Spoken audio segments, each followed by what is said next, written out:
Hey folks, how you doing? I just got a quick question about this whole COVID, not getting vaccinated and running to the fucking hospital once you get the virus fucking deal. Because this shit is out of fucking control, alright? And I'm gonna give you a quick story on why I think it's out of fucking control. Last week I had to bring my wife into the hospital. She has stage 4 breast cancer. She was dealing with some symptoms, and I had to bring her in to get some fluid drained. She was having some pain, blah, blah, blah. She was in there for 2 days. On the third day, she honestly should have stayed one more day. Maybe 2 more days, okay? But on the third day, instead of draining her fluid and what they wanted to do, they told us that she had to be discharged because they had no room left in the hospital because of COVID. Here's my question. Why 99% of everybody that's in the hospital with COVID right now is unvaccinated, okay? If you really fucking believe that COVID's not real, and you really believe that's not a big deal, and you really believe that you don't need to get the vaccine, that is your fucking right, okay? I'm not gonna argue with you about that. What I am gonna argue about is you running to the fucking hospital once you get the virus. If you don't trust the medical field to prevent you from getting it, why do you trust them to cure you from it? Why do you run to the fucking hospital? If you really believe that COVID's not a big deal and it's not this, that, the other, and you don't get the vaccine stick to your fucking guns and keep your motherfucking ass at home. Stop running to the hospital, putting everybody else at fucking risk, and in turn, the collateral damages. People like my wife who actually need medical fucking help for a chronic fucking disease get kicked out of the hospital because your dumb ass is too stupid to go get a fucking vaccine shot. Keep your ass at home. If you really believe COVID's not a big deal, prove it. Stick to your fucking guns, keep your ass at home, and fucking deal with it. Hey folks, how you... Yo, what's going on, everybody? It's episode 343 of the Spann Report podcast. I'm your host, Mr. Spann, and yeah, man, we started off just like that. Shout out to the dude, Speak the Truth 101 on TikTok, man, because I can definitely understand that man's frustration. I can understand where that man is coming from. It's getting to a point where people are losing their goddamn sympathy and empathy and all of that shit because of all of the decisions that are being made by some other folks that can be a bit selfish to some, you know what I mean? So, yeah, man, shout out to that guy. And I feel like it was apropos to start off the show this way because we're going to be talking about COVID a lot tonight, you know what I'm saying? But, before we get into all of that, of course, I got to let you guys know how to get in touch with us here at the Spann Report podcast. Let your voice be heard. Go ahead and hit up that hotline at area code 313-288-0485. That's area code 313-288-0485. Leave us those voicemail messages, and of course, those messages will get played here, responded to here live on the show. You can also email us here at feedback@thespannreport.com. That's feedback@thespannreport.com. Go ahead, leave us those emails, and those emails will get replied to here live on the show.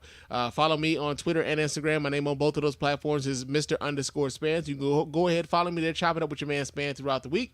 And also hit us our website at www.thespannreport.com. You can go there, watch replays of the show. You can vote in the polls when we put those polls up. You can donate to the show as often as you like, as much as you like, and we really do appreciate everybody who does that here at the Spann Report Podcast Network. You can also get some stuff out of our store, man.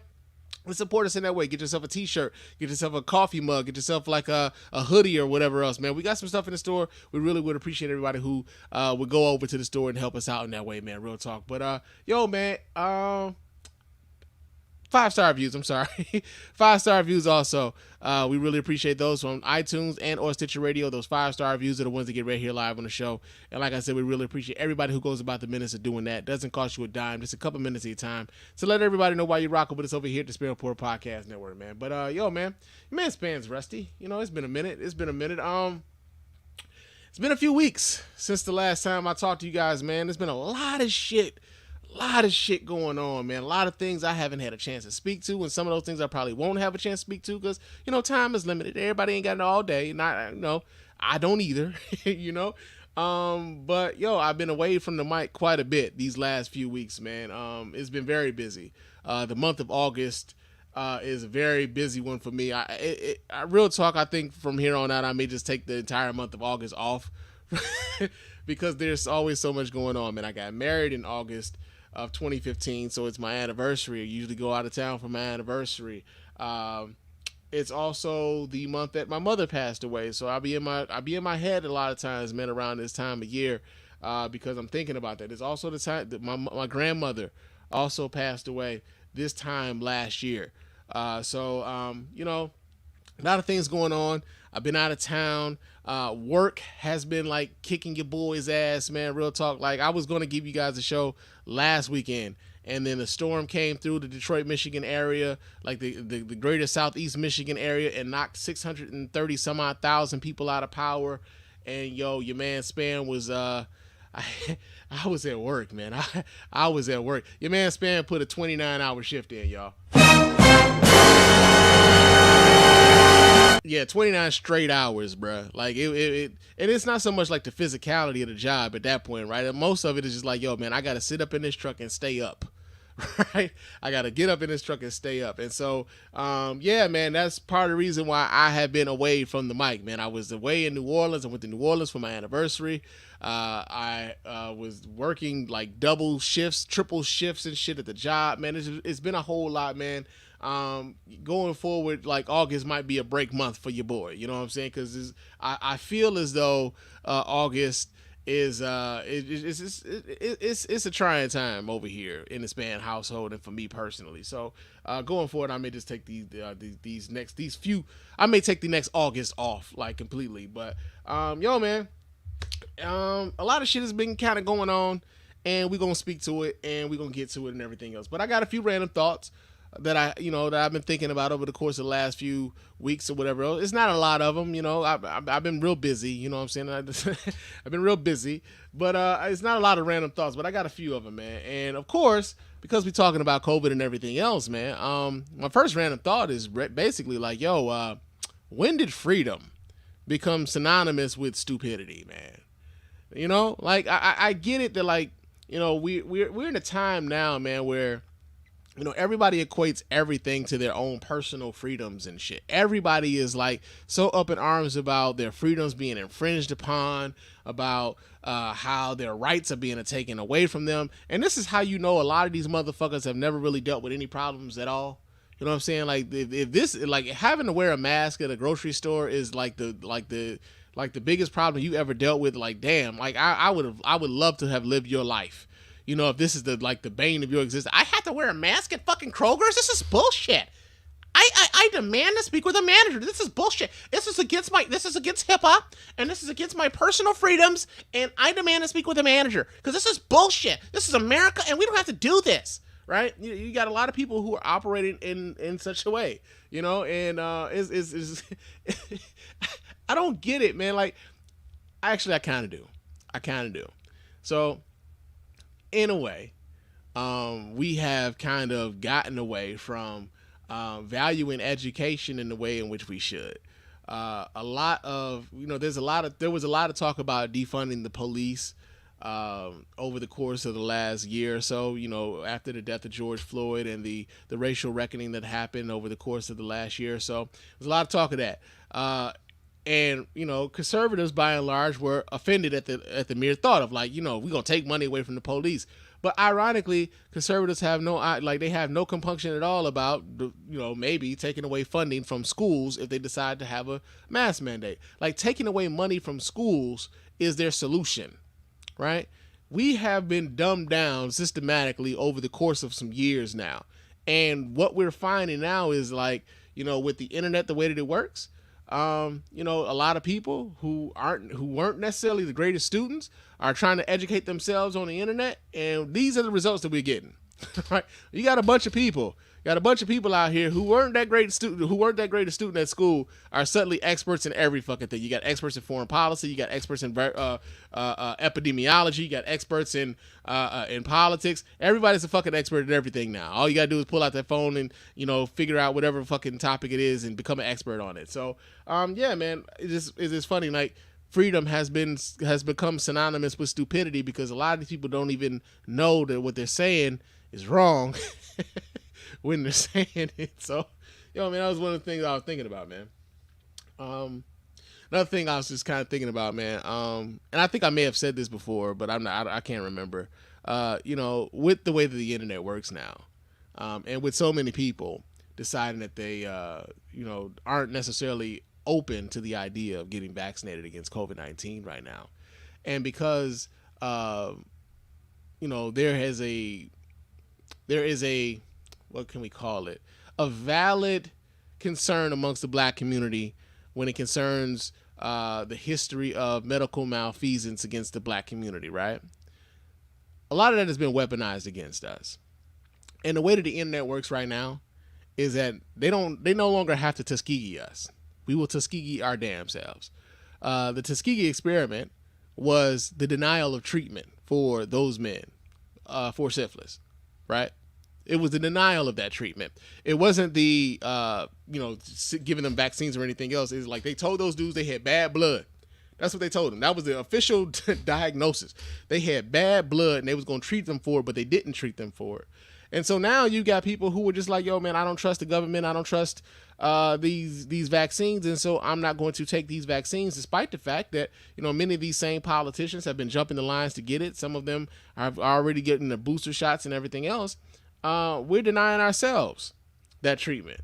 So the way that the internet works is they got the Tuskegee experiment on autopilot. They don't have to do it. You do it to yourself because you didn't understand exactly what the fuck happened there. And that goes into the education part of it that we were just talking about with the last point, was that like, yo, man, a lot of people weren't necessarily the greatest students, and they find themselves educating themselves on the back end on social media, and oftentimes that misinformation and the disinformation can kind of seep in there and mislead a whole lot of folks, man, real talk. So that was one of the things I was thinking about.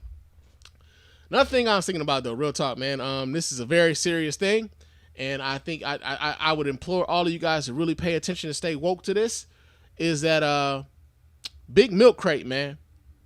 Big Milk Crate has it in for the black community, man. I done seen more you motherfuckers on milk crates busting y'all entire ass on milk crates in the hood than ever before. Like I never thought I'd see the day, man. I never thought I'd see the day where you have you watching people who would say nah to the vaccine but say yes to climbing up some unstable ass milk crates. What the fuck is wrong with us, man? Like, what are we doing, man? What are we doing? Milk crates. And then on top of that, I'm trying to figure, where the fuck all these milk crates come from?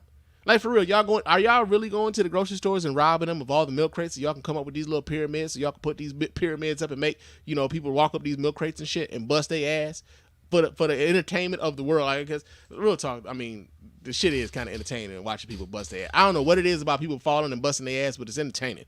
But like, yo, man, I'm tripping out at the fact that like so many of us have allowed for Big Milk Crate to invade the black community in the way in which the big milk crate has invaded our community and have us busting our asses in the way in which they is, man. Like I seen this one dude, man, he fell wrong, bruh. Like he fell wrong. He fell on his ass on the milk crate and like his back kind of like cracked. Like it was ugly, bruh. It was ugly. I kind of feel sorry for him because I'm looking at him like, man, I know this motherfucker on Medicaid, man. Like I know he ain't got the health insurance he need. Cause that's what it is, man. But stay woke, bro. Big Milk Crate out to get everybody. Real talk, man. And my last random thought, man. This is something that has kind of happened over the last couple of days, though. Sha'Carri Richardson came in dead last at her last track meet, man. And apparently, she got a hell of a lot more haters than I thought she did, man. Real talk, because the last time I remember talking about Sha'Carri Richardson, it was like after she had been denied her opportunity to go to the Olympics because she had a positive marijuana test and everything. And people were like kind of making excuses for her, right? They were making excuses for her in ways that Sha'Carri Richardson wasn't making excuses for herself. And like that in and of itself for me was where I was like, yo, I fucks with Sha'Carri Richardson because like, yo, she knew that this was a possibility and she lost out on an opportunity to go to the Olympics because of this. And she stood on it. And like you had a whole bunch of people making excuses as to why it shouldn't be that she should be able to compete. It's only marijuana, this, that, and the other. And I get it that like our attitudes about marijuana are changing in this country and we're legalizing in more and more states. But the rules were that if you got caught with a positive test around competition at this time, like you would possibly be suspended from competition, right? She knew that, and she didn't make any excuses for it or anything else. So it was surprising to me to see so many people suddenly like become haters of Sha'Carri Richardson. And the thing is, here's what I think happened though, right? You had a bunch of folks who didn't like the fact that Sha'Carri Richardson is Sha'Carri Richardson. And by that I mean Sha'Carri Richardson carries herself in a certain way that they don't deem respectable. You know what I'm saying? That whole respectability shit. There's a lot of people who are real steeped in that respectability shit. And Sha'Carri Richardson is genuinely Sha'Carri Richardson. Even when in front of the cameras, outside of the camera, she gonna be who the fuck she is. There's a lot of people who are uncomfortable with that. There's a lot of people who are uncomfortable with white folks seeing a Sha'Carri Richardson because they want to keep folks like that kind of locked away in the hood, man. They don't want to see a Sha'Carri Richardson being loud and brash and confident and stuff like that. So a lot of those folks, when it came time to when Sha'Carri Richardson was having her troubles with weed and being denied her opportunity at the Olympics, a lot of those folks were kind of shouted down, right? They were shouted down around that time. And with her losing this race in the way in which she did, this was their opportunity to just kind of come back and gloat.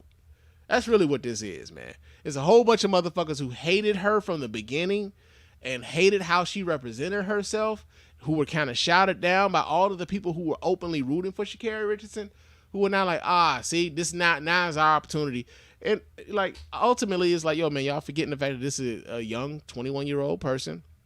A lot of us, if you were to go back and have videotapes and social media from our 21-year-old days, man, we sound and acted a hell of a lot like a Sha'Carri Richardson. So some of us are being a little holier than thou.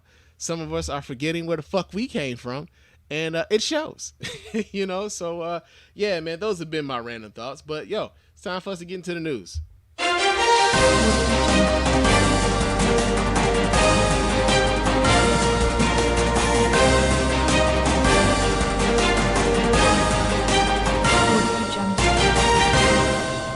All right, our first story here in the news has to do, of course, like I said, this is going to be a COVID-heavy show, so I'm sorry, y'all, but COVID is really just kind of ravaging this motherfucking nation. But our first story here in the news has to do with one doctor in, I believe this is Alabama.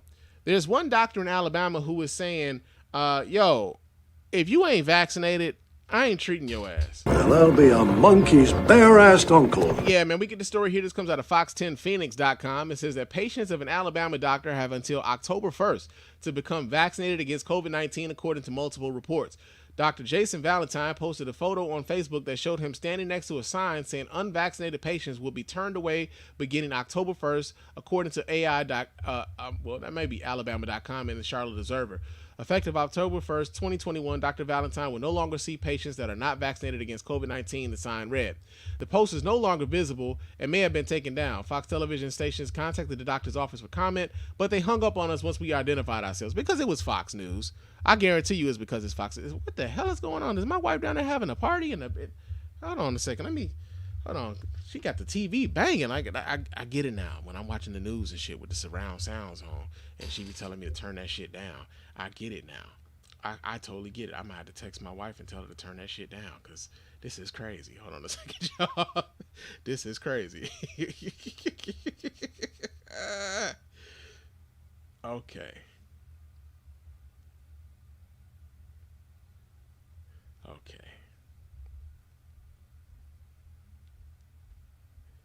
Uh-oh. I can't spell all of a sudden. Okay, there we go. Hopefully she turns the TV downstairs. But yeah, man, so you got a lot of people. I done lost my goddamn train of thought. But yeah, Fox News decided that they were going to be the ones to identify themselves, and of course, because it's Fox and Fox's reputation for like misrepresenting actual COVID news and everything else, the reputation precedes you. That's probably why they hung up on them. It says Valentine claimed 3 unvaccinated patients asked him where they could get the vaccine after he introduced his new policy.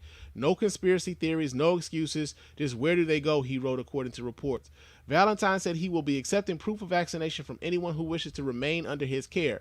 For those who don't, he said, his office will be happy to transfer your records. So here's another thing too, right? So there was a lot of folks when I kind of posted this story on social media and everything else, there was some folks who were upset at the fact that like, yo, man, like, so he's going to deny them care? Ain't that going against his Hippocratic oath to do no harm and all this other shit? Like, nah, not necessarily. I mean, the dude is saying like, yo, obviously you don't fuck with me, right? Obviously you don't understand my job. You don't respect my opinion as a medical professional. I am not the doctor for you. So what I can do is refer to you to someone else who might be willing to deal with your shit, because I'm no longer willing to deal with your shit because I know my shit and you act as though I don't know my shit. You act as though you know more than me because you read a meme or two, right? So, there was a lot of folks talking about that Hippocratic oath, and I'm going to tell y'all this, man, right now. There's a lot of people, medical professionals and everything else. There's people who have been working in these jobs who have had working in this shit nonstop. Y'all was calling them heroes before, right? They were heroes, right? When COVID first, these are the people who were putting their lives on the line and battle this disease and get people back to health and all this other shit.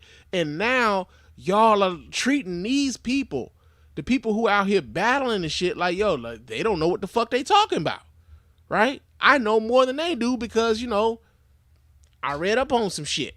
I read a few memes. I read a few news articles. I know more than they do. So people are going to reach their limit. I saw this coming a mile away. Right? Anybody with any length of sense saw this coming a mile away. You're going to have exhausted healthcare workers yo, man, I can't keep doing this. I can't keep doing this. I'm watching people die and I don't have to watch them die because it's needless, right? He said, and we're going to go back to the story. He says, Valentine said he will be accepting proof of vaccination from anyone who wishes to remain under his care. For those who don't, he said his office will be happy to transfer your records. If they ask why, I told them COVID is a miserable way to die and I can't watch them die like that.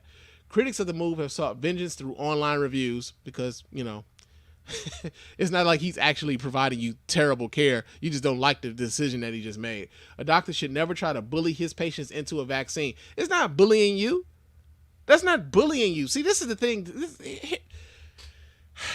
Here's the other thing too, man. Here's the other thing too. Those of you who are not taking the vaccine, no one is bullying you. I think now with the way in which we talk, we have the language for a lot of different things, and we have a lot of people taking on victimhood where there is no victimhood to be had. You decided that you didn't want to take the vaccine. That doctor decided that he didn't want to treat your ass. That means you now have another decision to make, and that's to find your ass another doctor. That is not bullying.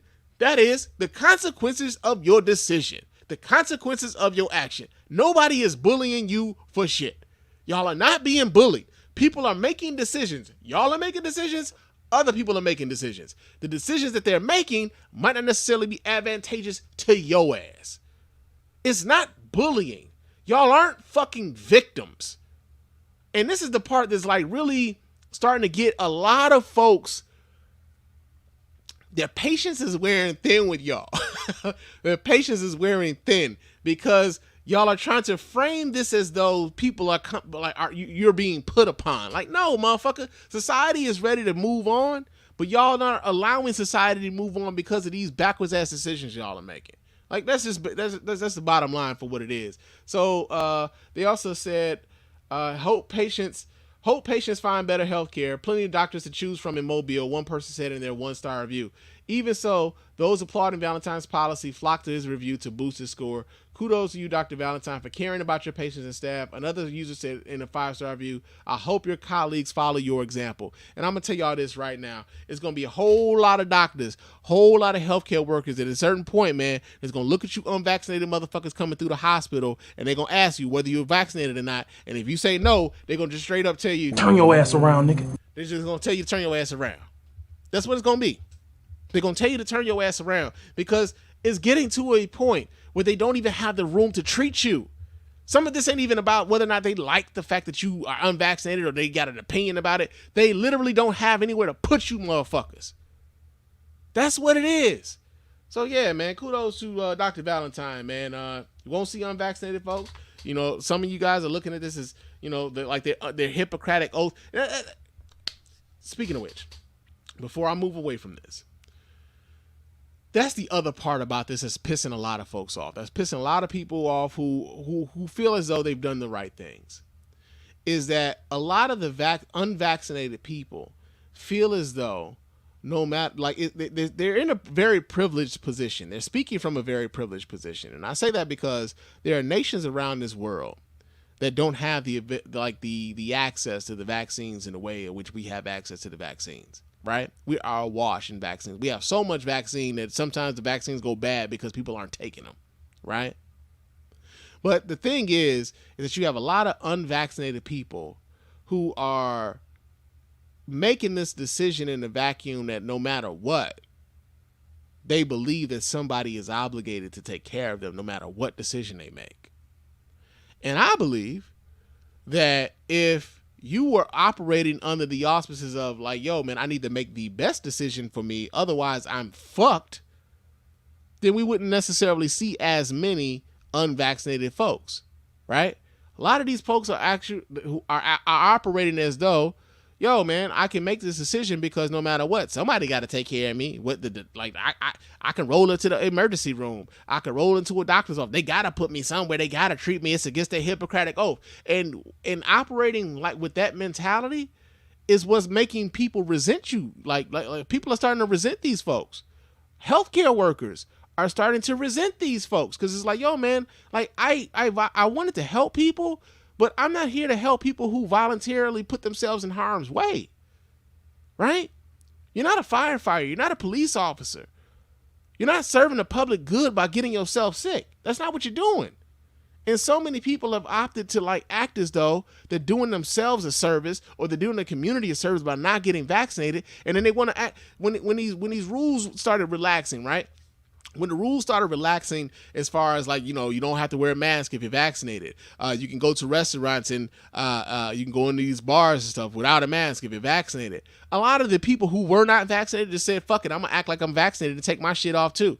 If they ask me, I'm going to tell them it's a HIPAA violation to ask me. Even though it's some bullshit, they going to tell them it's a HIPAA violation, right? They don't even know what the fuck HIPAA is.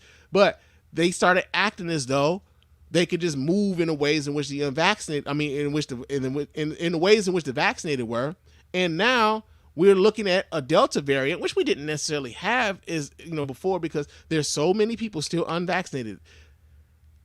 And that is causing this vast wave of this fourth wave of COVID in the United States. I know it came from, I believe the Delta variant originated in India, I believe. But that's also because India has a large population of unvaccinated folks as well, right?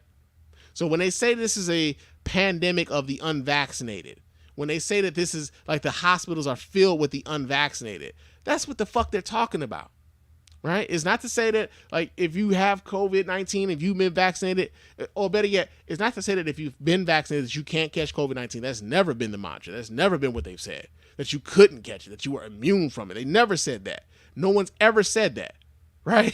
They've always said it's kind of mitigate your circumstance. Like you're less likely to get it, and if you do get it, you're less likely to die from it, right?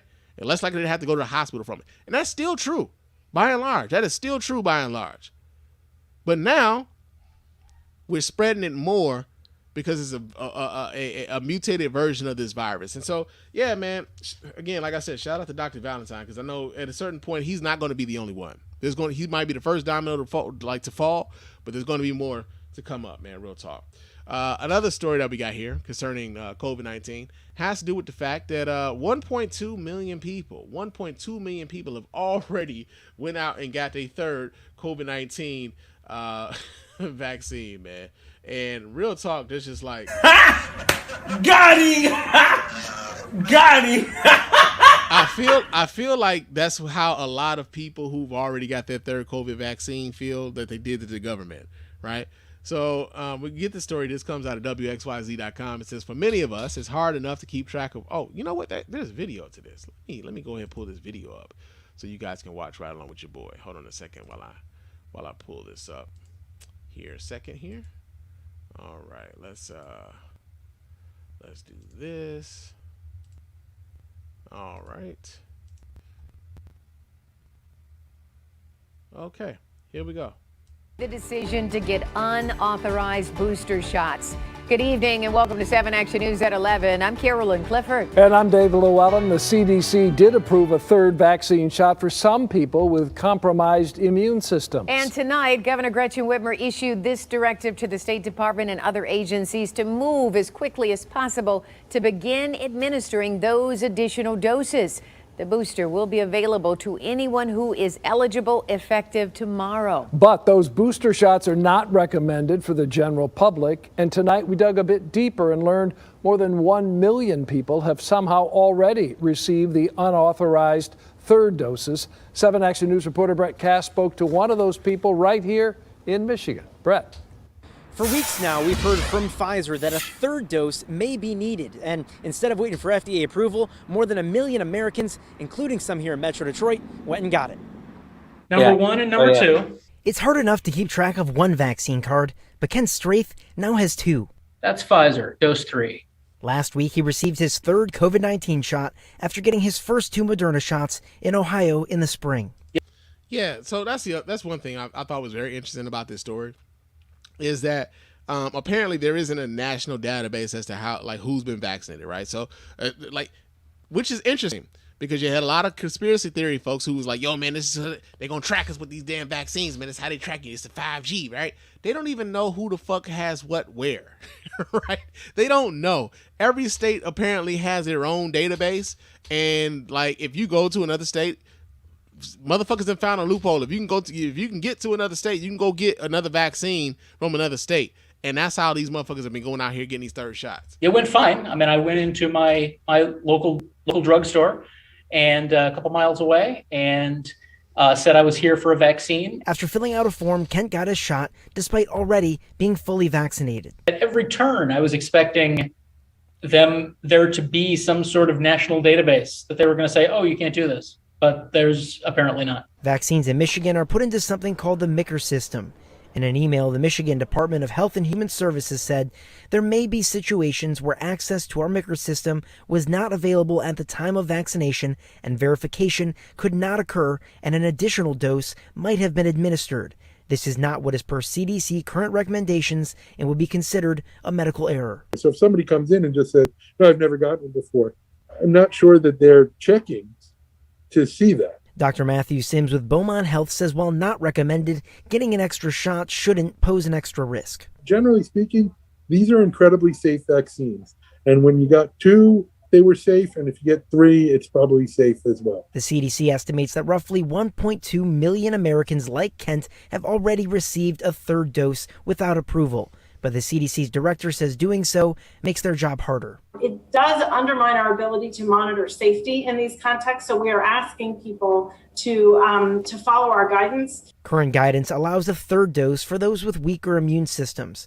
And Dr. Sims says right now, for those with a normal immune system, a third dose may be unnecessary. I'm all for boosters for non-immunocompromised if the data supports that it's needed. That's what I haven't seen yet. The fever never came. I had a sore arm for 2 days and all was well. As for Kent, he says he feels safer with his third dose and has no regrets about getting it early. If the vaccine cops come after me, I'm easy to find, man. I mean, look me up. Here I am. That's some white man shit to say, though, right? That's some white man shit to say. Like, yo, man, so if the vaccine cops come, looking for me, I'm not hard to find, man. I mean, I'm right here, bro. Come get me. I already got it, man. You know, what more could you do to me? That's some white man shit to say. Because everybody I know be like, man, I don't know, man. Keep that shit on the low, bro. Shut the fuck up. Shut the fuck up. Right? So, yeah, man.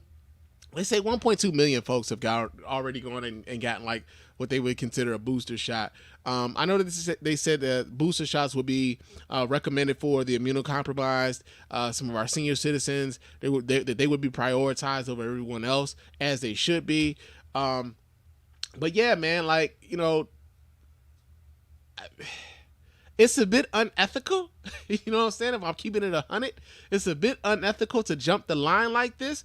But also, it goes back to that whole shit I was saying about when we as black folks, right? Because I care about us. I love us. When I hear us out here talking about some Tuskegee shit, here you got this white man out here jumping lines, going across state lines to go get his third shot to prevent from catching this shit. Like, I'm looking at us like, man, what the fuck? Like, y'all really still talking about Tuskegee, huh? He don't have that history. He doesn't have that whole fucking background to fall back on. What's his excuse?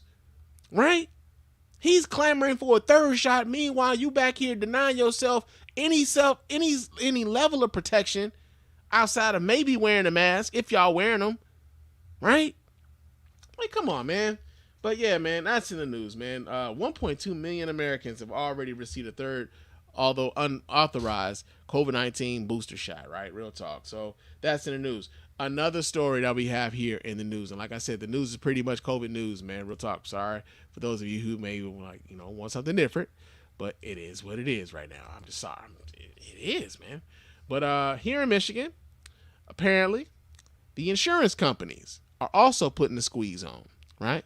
Because now many of Michigan's biggest insurance companies are saying that they will no longer waive COVID-19 costs when you go to the goddamn hospital, man. And real talk is, God damn! A lot of folks are not only going to survive COVID-19, but will you survive those motherfucking medical bills? So we get the story here. This also comes out of WXYZ.com, and they also have a video for this one. So let me go ahead and pull this one up so y'all can see this, and I ain't got to read this. So, hold on a second. Let me let this load up, and I'm going to pull this up so you guys can watch right along with your boy. Hold on just a second while I pull this up. And, all right.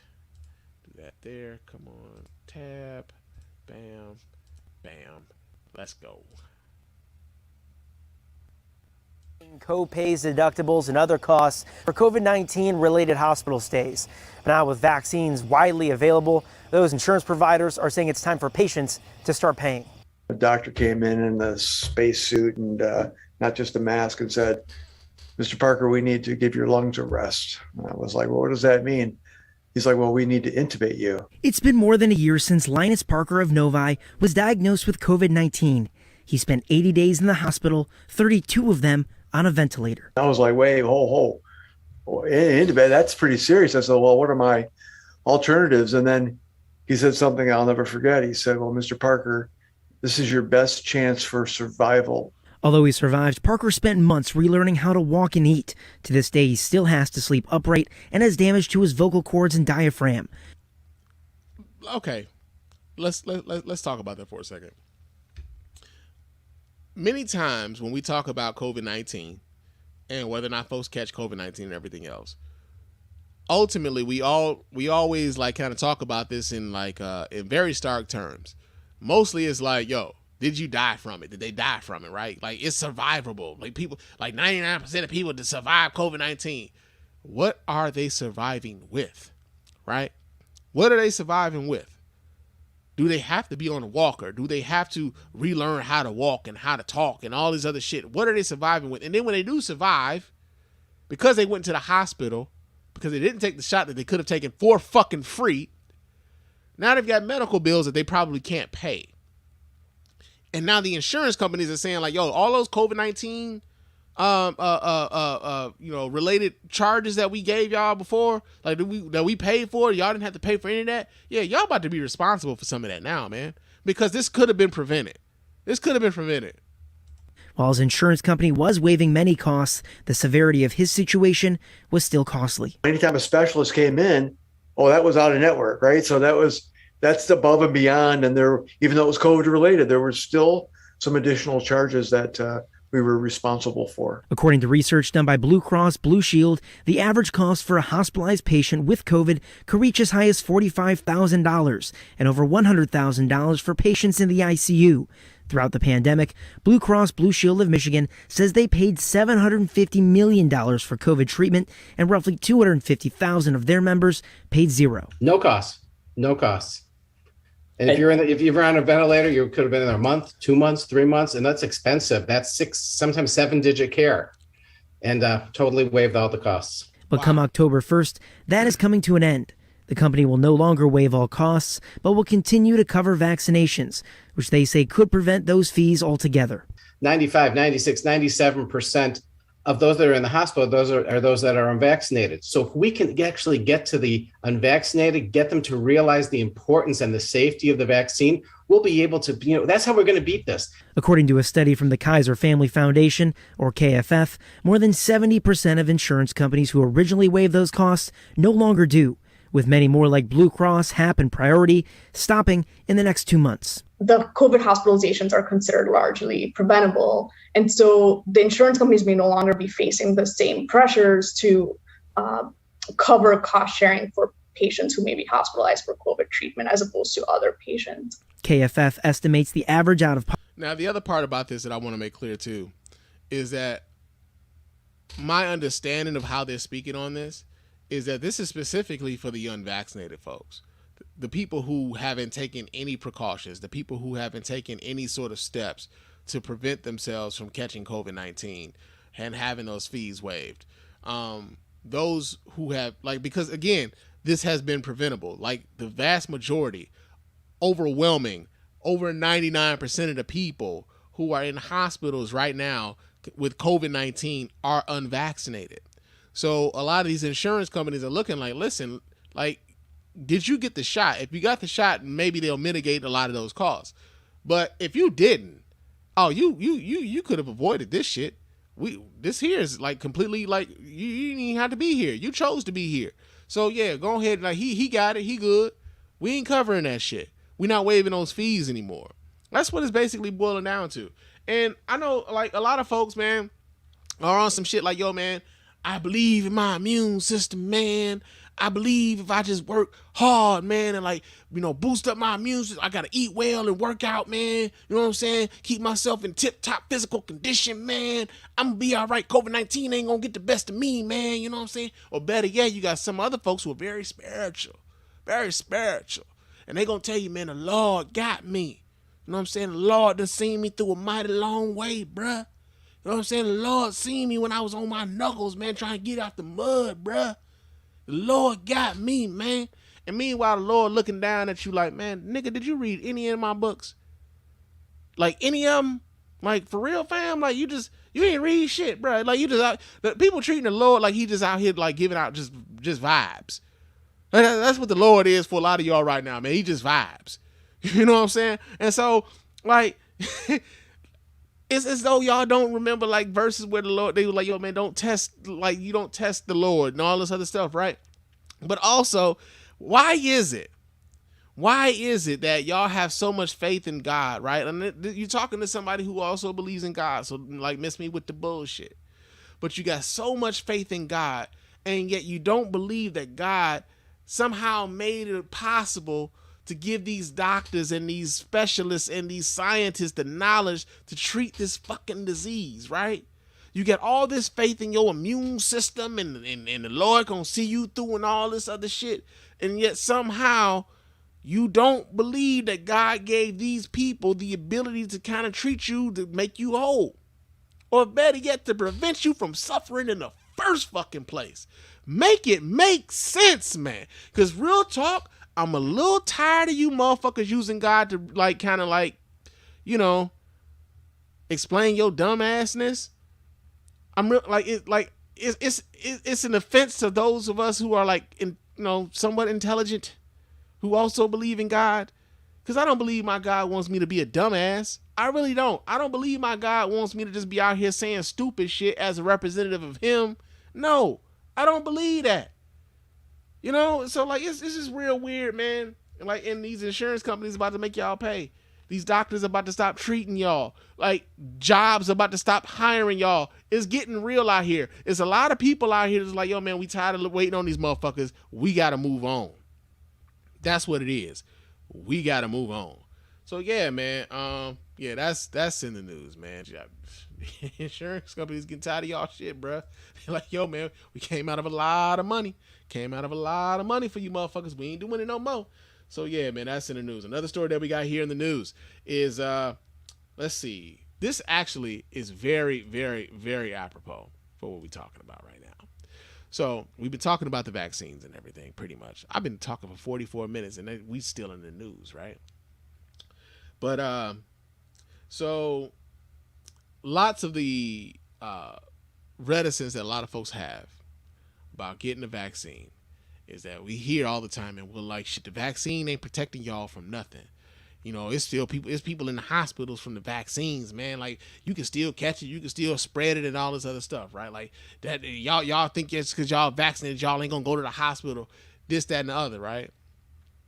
So one of the things I think is very important for us to understand is that there's a proportionality to a lot of shit. There's context. There's nuance to a lot of things. Everything isn't necessarily black and white. There are details that people need to iron out.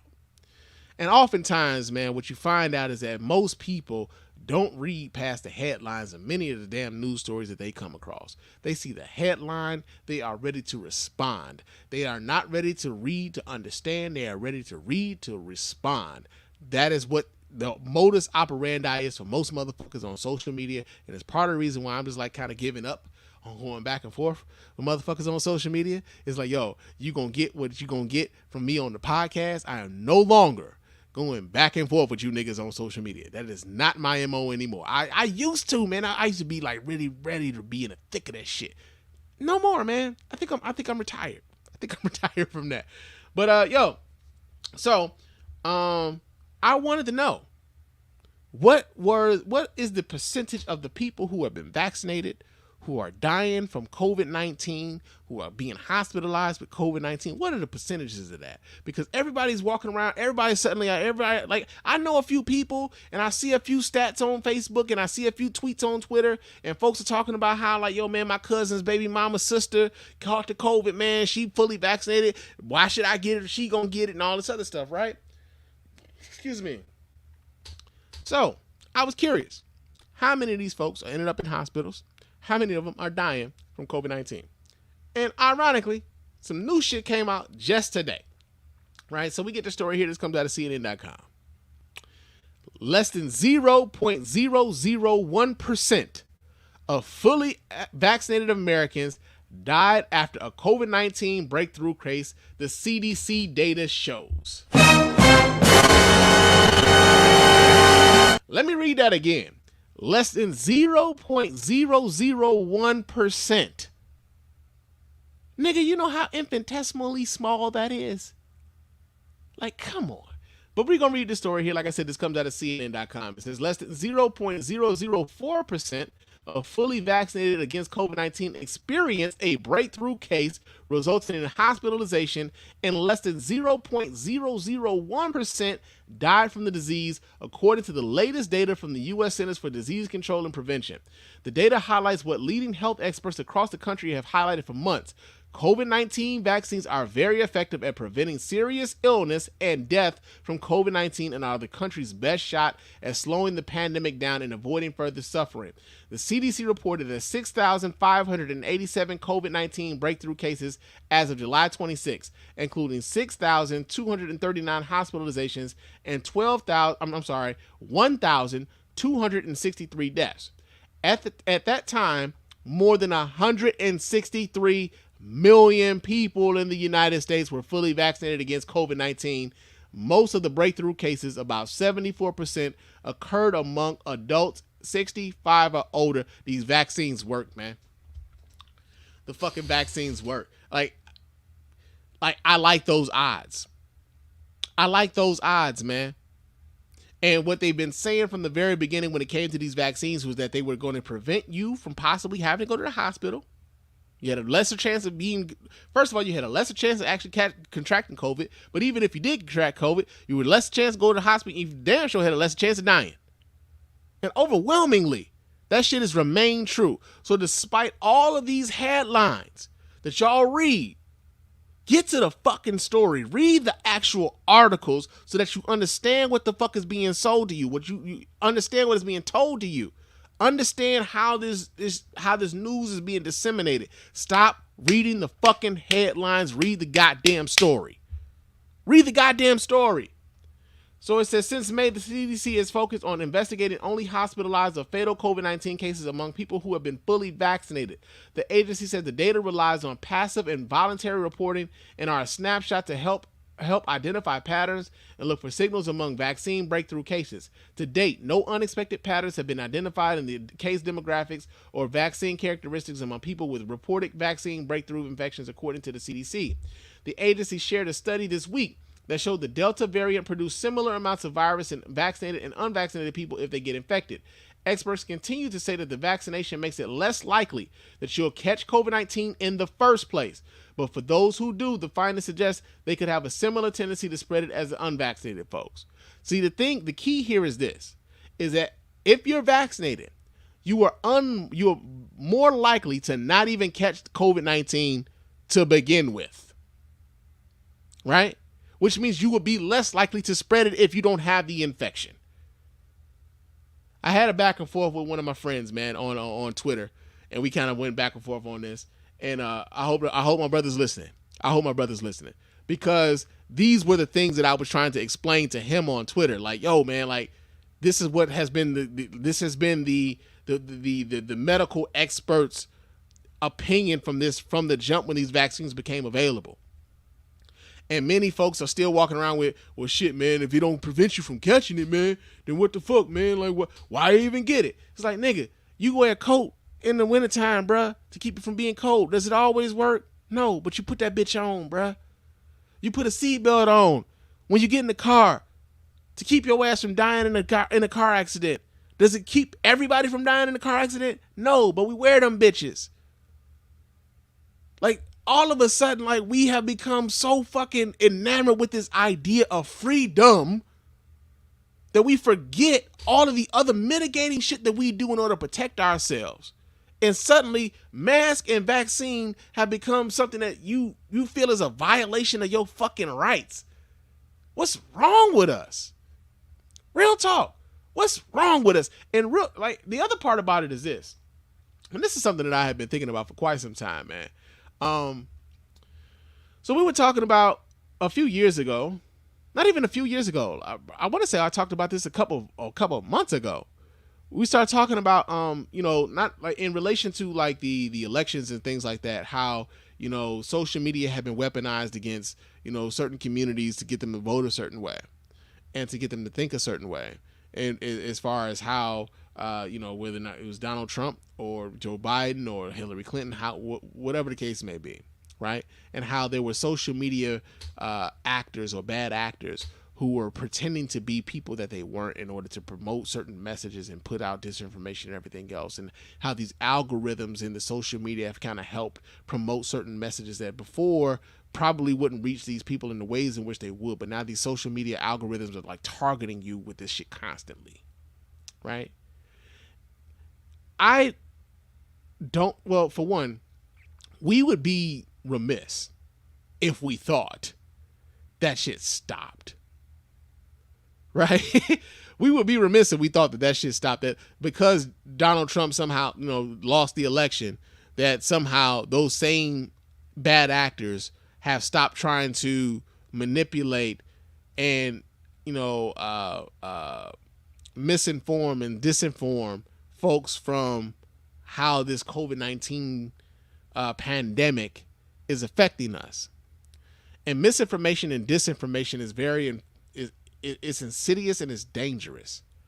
And I feel as though us in the black community, we don't have the room, we don't have the freedom, we don't have the space to allow that sort of information or disinformation and misinformation to permeate within our community, because it's affecting us in a disproportionate way.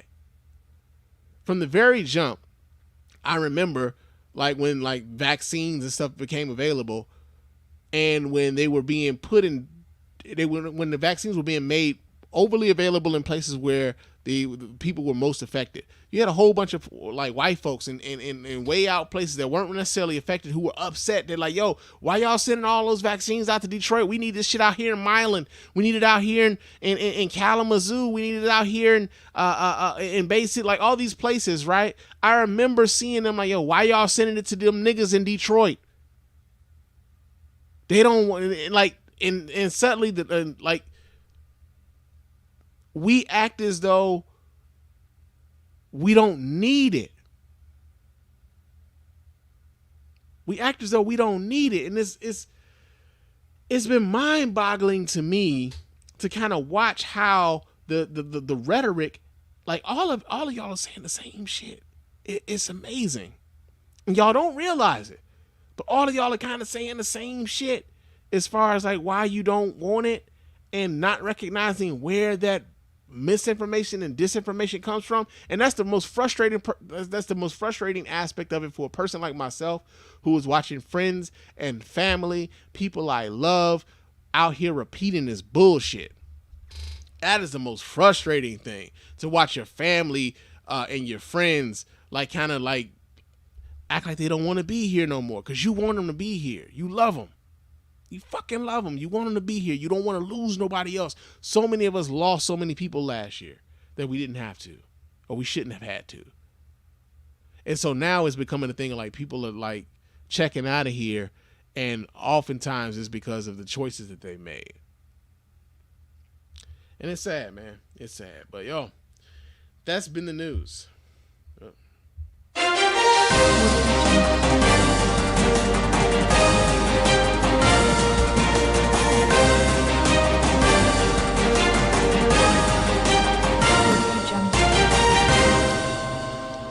But y'all know what time it is. What in blue blazes is going on out here? Did this nigga just say blue blazes? All right, it's Blue Blazers time here at the Spann Report podcast. And our first story here in Blue Blazers has to do with one bad baby. Yeah, man. I'm sorry. I'm sorry. But, so, for those of you who may not be familiar, Bad Baby, or I believe her name is Danielle Bregoli. Yeah, Danielle Bregoli. Those of you who may not necessarily be familiar, she's the girl that went on, I believe it was like Maury Povich or like Dr. Phil, one of them talk shows and shit. And she was like, Cash Me Outside girl. Cash Me Outside, how about that? Like, she's that girl, right? She's gone on to become like a rapper or some shit. And she's turned that bad behavior into an empire. So much so that like Danielle Bregoli is now been certified a fucking multi-millionaire. Yeah, man, so we read the story here. This comes out of yahoonews.com. It says at 18, Danielle Bregoli, a.k.a. Bad Baby, is already well-versed in real estate. 5 years after an appearance on Dr. Phil, her mother pleaded for his help controlling her car-stealing, knife-wielding, twerking 13-year-old daughter, which yielded the meme-worthy saying, Cash Me Outside, how about that? The would-be rapper is considering paying cash for a $4 million fully furnished home in Boca Raton, Florida, with space for her 2 dogs, 3 cars, a Bentley, a BMW, and a souped-up Jeep, and a walk-in closet big enough to put a bed in, she says resolutely while seated alongside her manager, Dan Roof, at a San Fernando Valley steakhouse on mid-July afternoon. The waterfront manse she's eyeing is a 20-minute drive from Boynton Beach, where Bregoli grew up, but a world away. Boca's median personal income is $67,531. In Boynton Beach, 10% of residents live below the poverty line, and while Bregoli spends part of her time in Los Angeles, where she rents a 6,000 square foot contemporary in Woodland Hills, she sees Florida for what it is, a tax haven. She says, the incredulous self-made multi-millionaire, all my cars and stuff are registered in Florida. I'm not about to pay these taxes. So I'm going to just tell y'all this right now, man. The reason why we even talking about this right now is, we were talking about, say, like Sha'Carri Richardson, right? And I'm not even equating Sha'Carri Richardson with Danielle Bregoli, but hear me out here. A lot of y'all have this attitude that we have to present ourselves a certain way, that we have to be respectable in our public appearances and all these other things. And, there's this attitude that if you don't act a certain way, you are not necessarily you don't represent the race well, this, that, and the other, and it's not advantageous for you monetarily, all that shit. Here's someone, a young white lady, a little young white girl, who has taken all of what y'all would consider the bad stereotypes of what it is to be a young black woman in America, all the what y'all would call hood rats, and essentially turn that into a multi-million-dollar empire for herself, right? Young black girls do not get to behave in the ways in which Danielle Bregoli has behaved herself and turn that into the millions that she's turned that into. Like, is she really a good rap? Like, is she even like good at rapping? I don't know, because I haven't listened to any of her songs. I just think it's weird that like it was a bunch of like dudes, niggas really, hanging around her. Some of them oddly like sounded like creeps, like they couldn't wait for this girl to turn 18, sort of shit. Like kind of like egging this shit on, and yet and still black women, young black girls in particular, are marginalized to a degree where if they exhibit the same behavior, they're not rewarded in the same way that this young white girl was. So I just thought this was interesting, right? I just thought this was interesting, especially considering how people are looking at Sha'Carri Richardson right now. So like y'all think that Sha'Carri Richardson is a bad representation of blackness. Sha'Carri Richardson out here being herself, but y'all think that Sha'Carri Richardson is a bad representation of blackness. Here is this young little white girl who is essentially performing a caricature of what it is to be black, and somehow has been able to cash in so much so that she's contemplating paying $4 million cash for a mansion in Boca Raton, Florida. So, yeah, man, I just thought that was interesting, man, but that's in Blue Blazers. Another story that we got here in Blue Blazers is, so there was a story here that this happened a few weeks ago. I didn't really get a chance to speak to it because, like I said, life and shit. But Jay-Z and Will Smith are operating. They have a new investment venture that they've kind of gone into together, where they are trying to help people rent to own homes. Right, this is the investment opportunity that they got involved in. Well, the woman who's responsible for the 1619 Project, Nicole Hannah-Jones, went to Twitter to kind of poo-poo the shit. As a matter of fact, she said that what Jay-Z and Will Smith are doing right now, she's calling that shit predatory, man. God damn! Yeah, so we get the story here. This comes out of yahoonews.com. It says Nicole Hannah-Jones isn't a fan of Will Smith and Jay-Z's latest business investment. Last month, it was announced that Jay-Z's Rock Nation and Will Smith's Dreamers VC will be investing into a startup called Landis Technologies for their home ownership program. The goal is to increase opportunities to buy homes within the low-income community. To do so, the company buys homes and rents it to the tenant until they can qualify for a mortgage. With the $165 million Landis Technologies hopes to raise, they plan to purchase about 1,000 homes in order to help at least 80% of their clients become homeowners. Clients can also improve their credit while in the program. We allow our customers to select their dream home and rent it for up to 2 years while they get ready for a mortgage, reads the website. We also offer tools and incentives to our customers to improve their credit and build their down payment.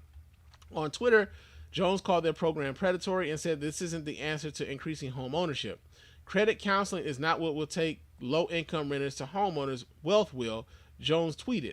All this program does is charge struggling people additional fees for being poor, which is what every other predatory lender does. Now,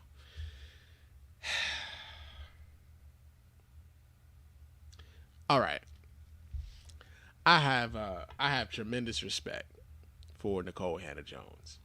I think the work that she's done with the 1619 Project, and the fact that the fact that white folks are coming at Nicole Hannah-Jones because she's shifted the paradigm on how we even think and talk about historical America in this nation is it's commendable at the very least, right? But I think she's wrong on this one. And the reason why I say that, let me go back and read what she said. It says, on Twitter, Jones called their program predatory and said that this isn't the answer to increasing home ownership. Credit counseling is not what will take low-income renters to home ownership. Wealth will. So here's the thing. Unfortunately, because of the way this nation has historically stolen from and denied opportunity to black folks, we haven't had the opportunities to generate wealth in the ways in which our white counterparts have been able to, right? So when buying a home,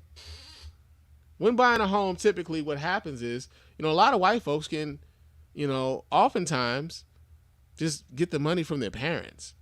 Like their parents would gift them like $30,000, $40,000 or some shit. Like Donald Trump's whole origin story is like him getting a fucking $300,000 fucking loan from his dad or some shit. He said his dad gave him not $300,000. He said his dad gave him a small $1 million loan. It was more so like, I think that the math worked out to like $300, $400 million or some shit like that, right? But oftentimes, man, because of like, the resources that have been taken away from us and denied to us, we don't have access to that level of capital. So what happens is we end up borrowing the monies in which to buy a home, right? And the ways in which a lot of us get access to that capital to buy a home is to take out a loan. And a lot of times, if you don't have the decent enough credit, they will not extend that loan to you, right?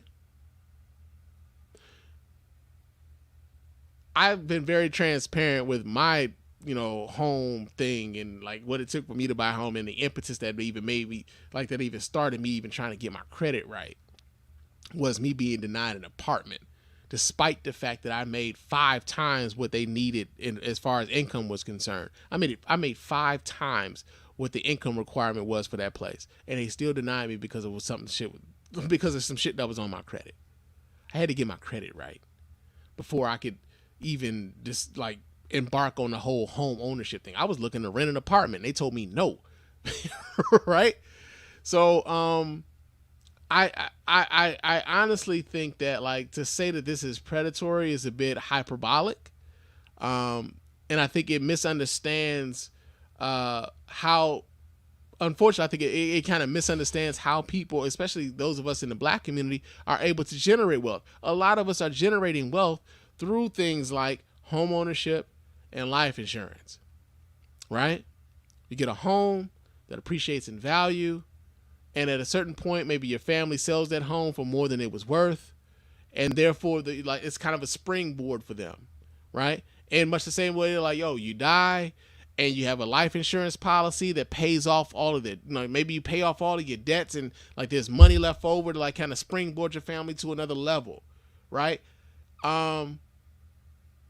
The way to home ownership isn't just wealth; it's also having the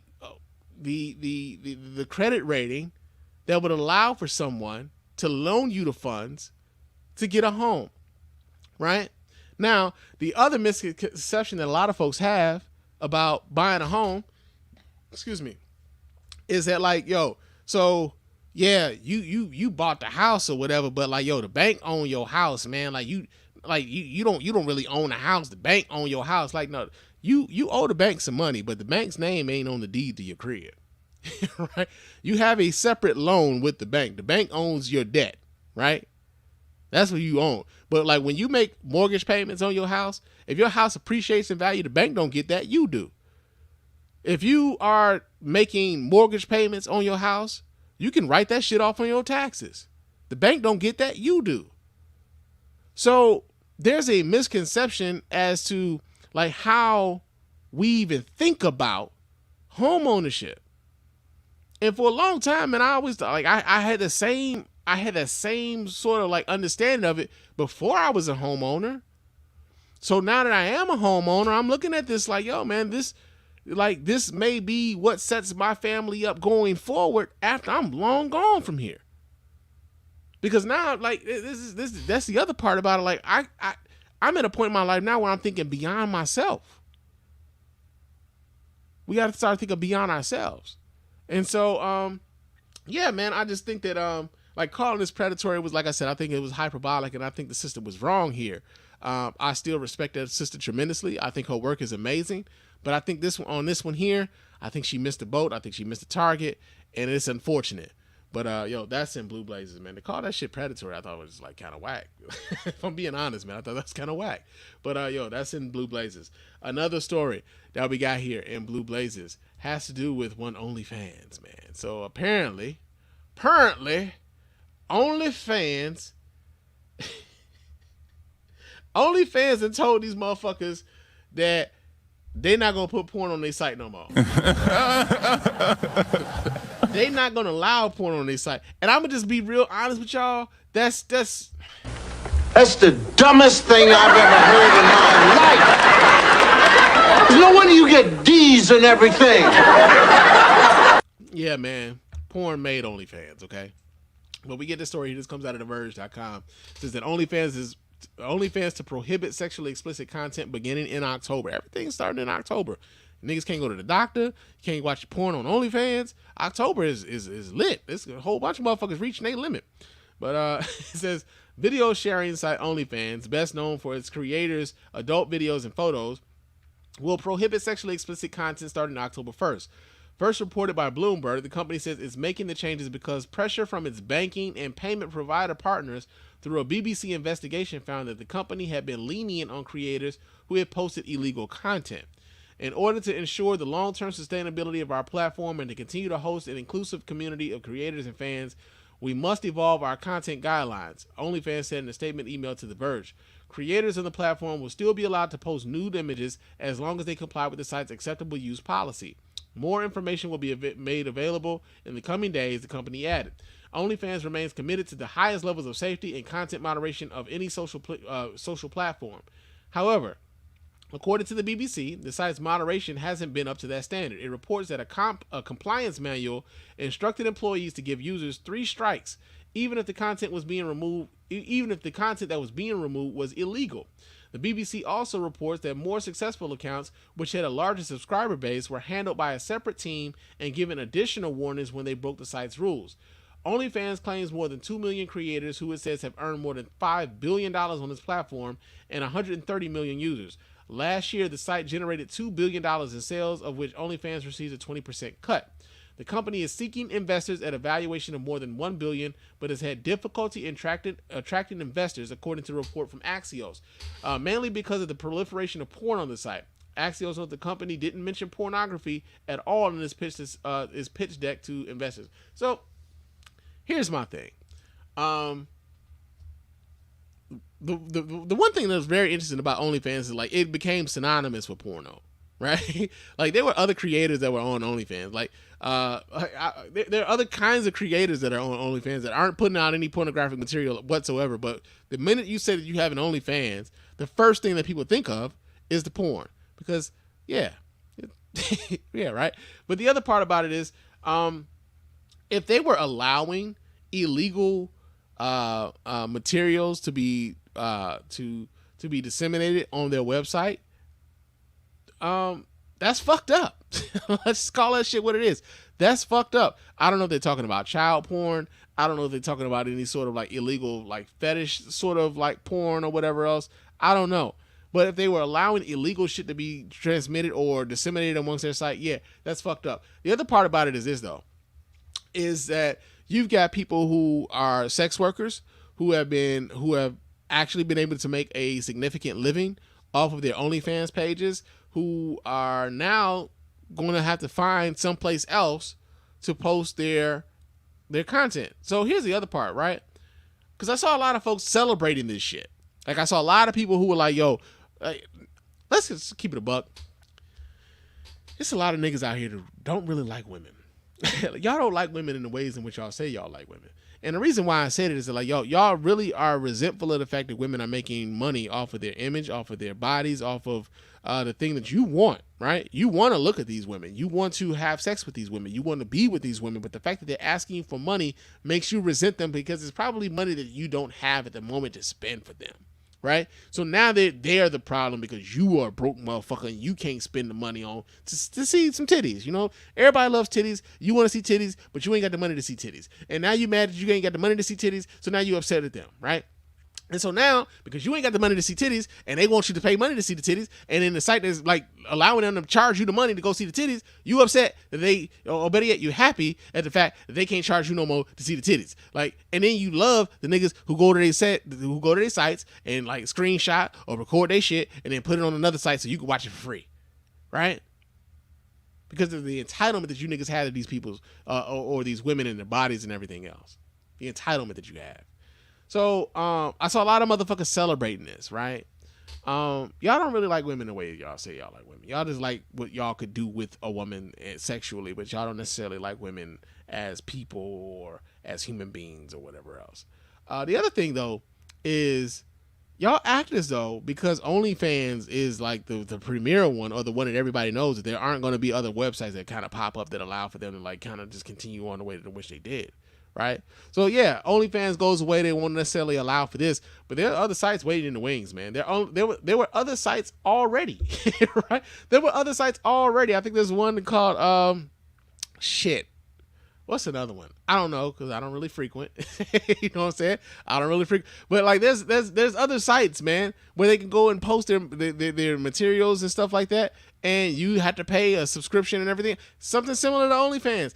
They're gonna see their moment in the sunshine now, because OnlyFans is seeking to, like, you know, expand beyond the whole porn thing. The other part about that is that like, yo, man, OnlyFans made most of they made their bones on the porn. So the fact that they like kind of like try to disassociate themselves from the porn in order to like kind of step themselves up to another level, it's kind of fucked up too. But it's business also, right? Like, they are really trying to step into something else. They're trying to step up into the next level. It's a business move, but on some ethical, like on some just like straight up personable shit. It's kind of fucked up that you would just like try to ditch all of the people that kind of made your platform what it is in order for you to step to the next level. Yeah, it is fucked up. That's fucked up. But yo, man, you niggas don't like women. I'm finding that out more and more every day. Y'all niggas hate women. Y'all hate women with autonomy. Y'all hate women with motherfucking any level of respect for themselves, or any level of fucking, like, women with autonomy, period. Any woman that's like powerful enough to make a decision for herself, y'all niggas hate them. Y'all hate them with the soul. Y'all hate them with every bit of y'all soul. So yeah, man, that's in Blue Blazers. Now, another story that I kind of want to talk about. Now, I don't even really have an article for this one, but it was something that kind of happened while I was away and shit. And that's the baby, right? The baby, the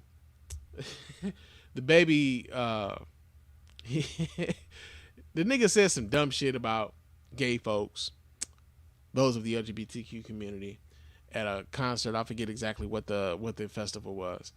Nick Cannon decided that he wanted to kind of chime in. As a matter of fact, I did have an article. I forgot that I had this shit.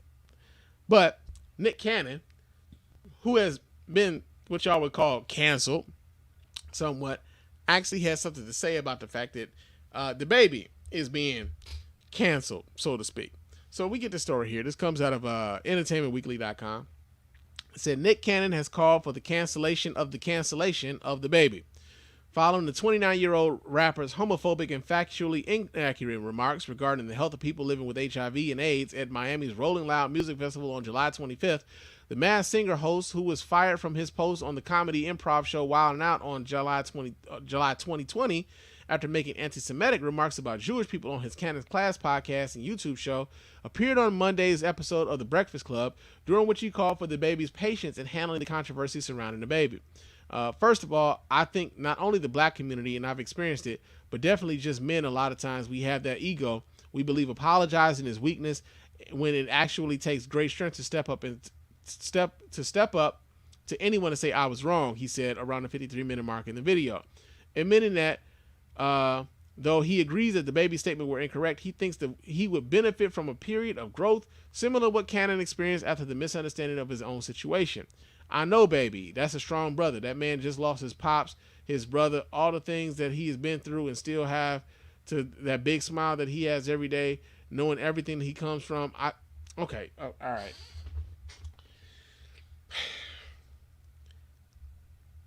We all go through shit. We do. Everybody goes through shit. You going through shit isn't an excuse for you to like kind of just throw out some hateful shit to some other people. Because him losing his father, or him losing his brother, has absolutely nothing to do with the LGBTQ community. Absolutely nothing. So I want us to stop throwing out these excuses as to like these. They sound like excuses to me. We've all lost folks, but that's in you, right? To say these sorts of things, that's in you. I grew up in Charlotte for part of my life. I know that life can and continued. He's a fighter. We've seen his back against the wall. He's swinging just so he could get out of. We all have to accept emotion.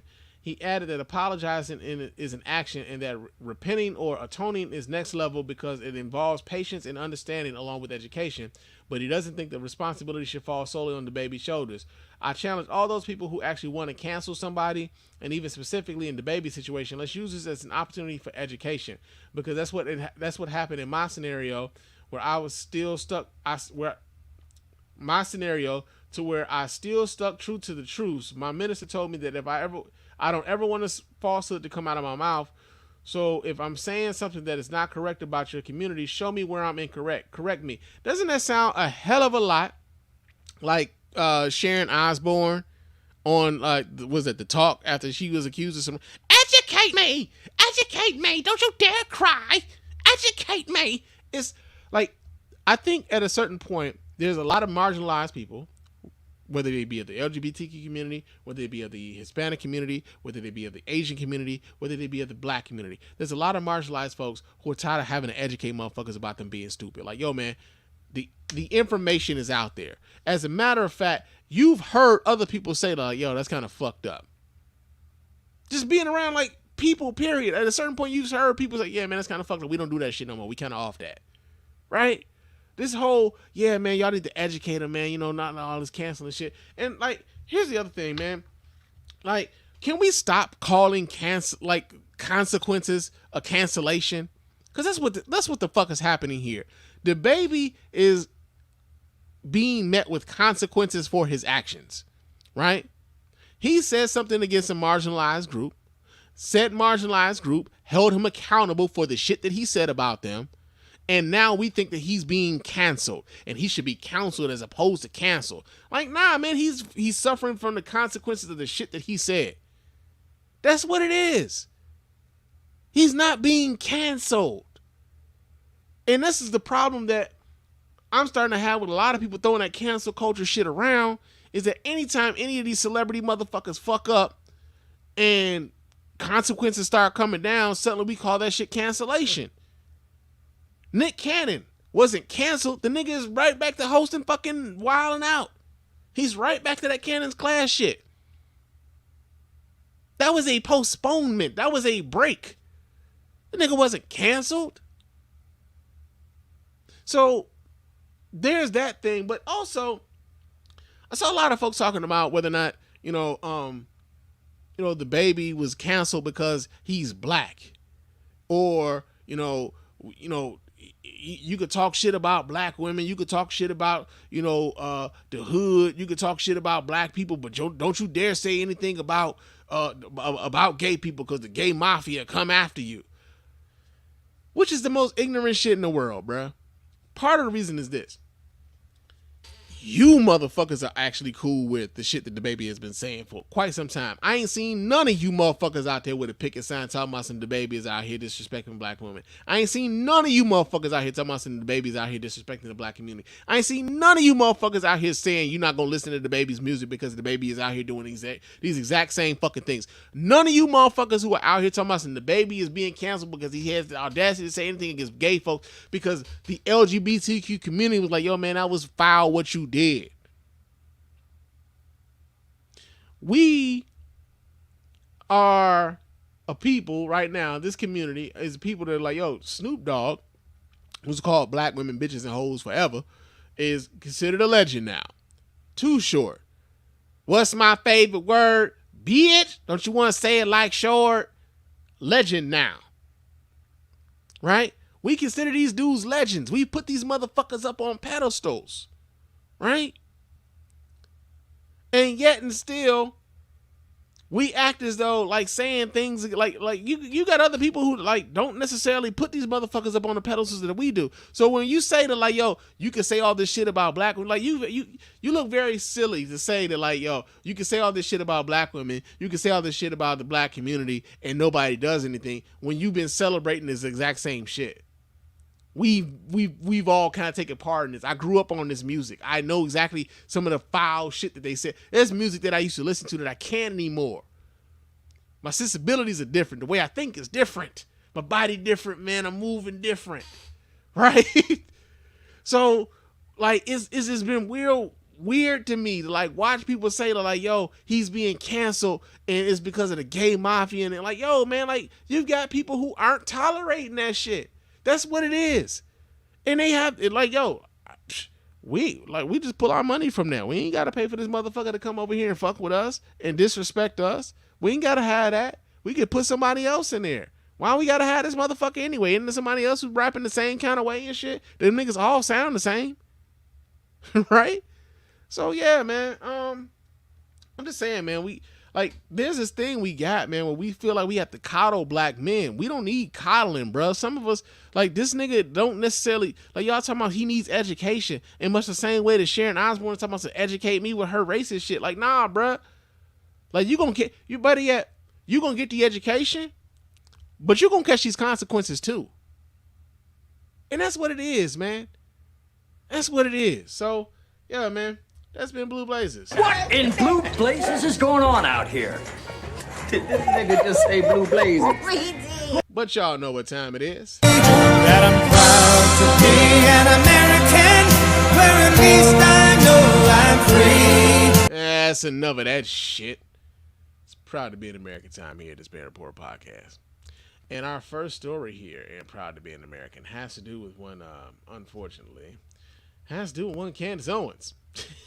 All right, so Candace Owens is in Proud to be an American because, of course, like what other segment of the show could she really be on? I mean, keep it real. But she's mad though because she's demanded an apology from the American Booksellers Association for denigrating her book and calling her a goddamn racist. God damn! Yeah, man. So as a matter of fact, more so, this is. Look at the cool.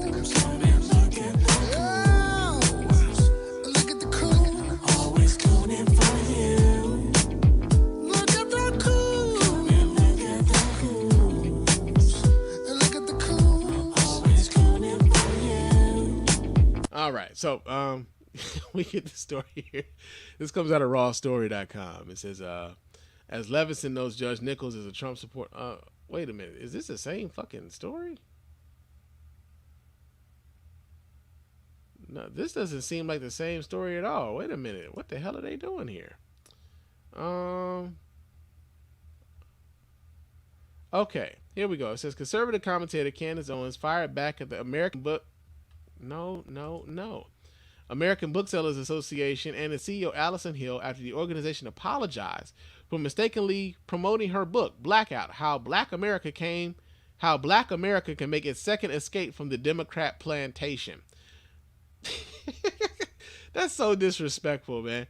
I'm calling for a public apology from ABA Book and Allison Hill. It is an act of unspeakable, explicit racism from a white woman to send around an email slandering and denigrating an autobiographical book from a black woman who came from nothing. We cannot accept this racism, Owens tweeted this week. And off top, I'm thinking, oh, yeah. What happened to your sheriff? There is powerful niggardry at work here. Candace Owens is black? Candace Owens is recognizing racism? Candace Owens thinks it was racist against her? I'll be damned. I'll be goddamn. Because I could have swore Candace Owens has pretty much made her mother the bones over telling black people that the racism that we are out here complaining about every motherfucking day doesn't exist. We shouldn't accept the victim mentality of systemic racism and all this other shit. We are fools for promoting that shit, right? But it's only racism. It's only racism in the ways in which it's like affecting Candace Owens. If it's happening to anybody else, it's not necessarily racism. In much the same way, and shout out to my man Rod over to the Black Guy Who Tips, in much the same way that it's only racism when it's happening to Kanye West. In much the same way it's only sexism when it's happening to Megyn Kelly. They would denigrate it any other time. But when it's happening to them, oh Lord, they demanding apologies and shit. So we're going to continue to read the story. It says, she also claimed that Hill had described her book as racist.